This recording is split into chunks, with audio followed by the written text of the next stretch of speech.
Intelligent brother. All right, how you doing, brother? Say something real quick? Good demonstration is going on. Well, you call me no more, Lulu. I got a lot in. That's all you gotta say? Yeah, man. I'm proud of what we got going on, man. I know this demonstration is going the right direction. All positive things are going on. So we're resurrecting the spirit of Bobby, and that's really important. We're back what we had from the 50s back now. So we're bearing witness to a recurrent or a reincarnated situation to bring back what 2212 stands for as a nation. So I think that that's mighty and that's powerful. And peace and love to everybody that came out. Peace and love, brother. Any more chicken, give him a hand.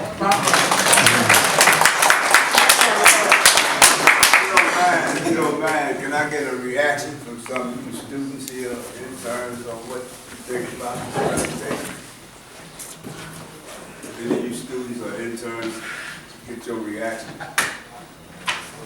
Some of your thoughts. No comments? Excuse me, can you repeat that one more time? My name is Sherrod, and I'm very thankful to be here today. Appreciate that you're so welcoming and a lot of powerful words and thoughts to take with me today.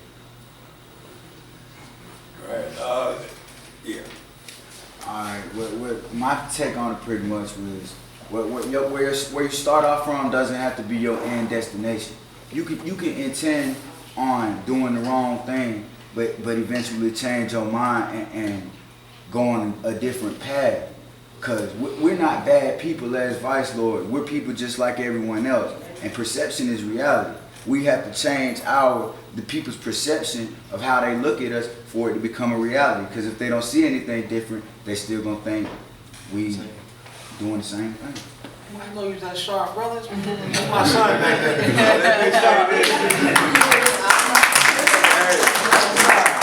Let me say this from experience. You know, as you move in life and you elevate in life, you're still gonna be tagged. You're still going to be discriminated against. You're still going to be stereotyped and judged. You know, I became a member of the Vice Lord Nation back in 1965. Yeah, 1965. And yeah, I did 3 years on death row. Yeah, I was charged with 15 counts of murder, 2 attempted and mob ranks. And a majority of my witnesses were Vice Lords.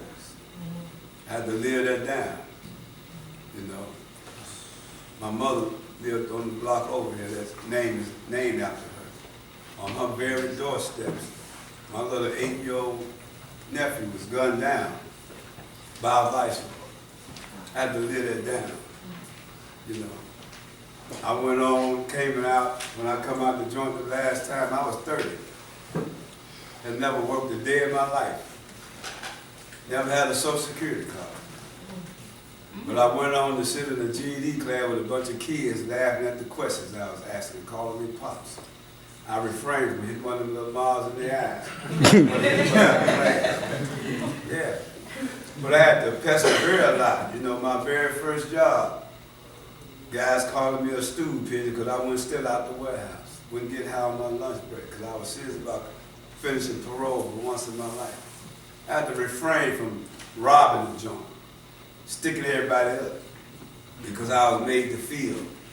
So I'm just saying, as you climb the ladder and you try to make this path, this righteous path, it can be a very lonely walk.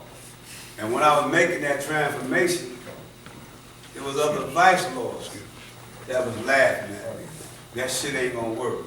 Why you doing that? I remember running the Challenger and DJ. They said, man, you sound like a white boy. Because I'm not talking all that tobacco in my mouth. You get me, you understand? All that's gone.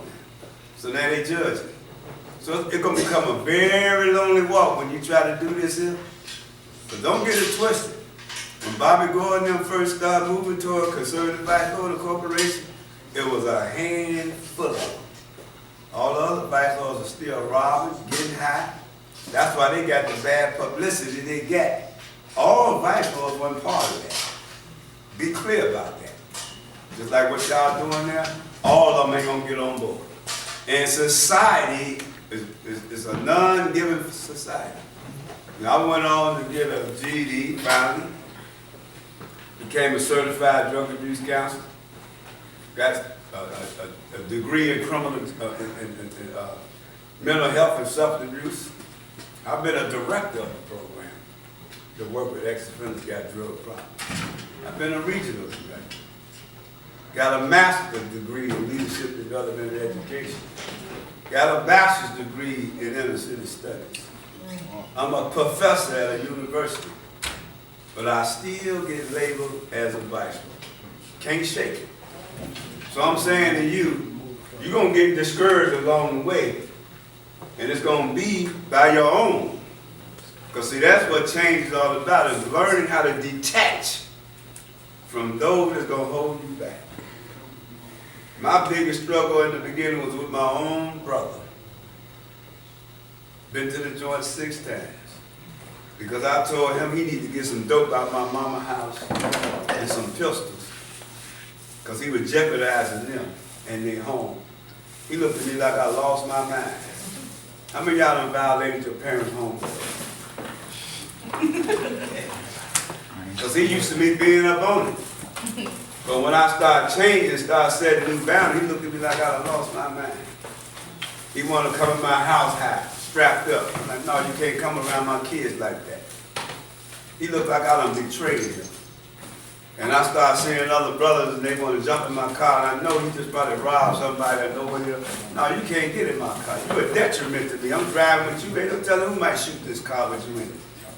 You got to set these kind of boundaries.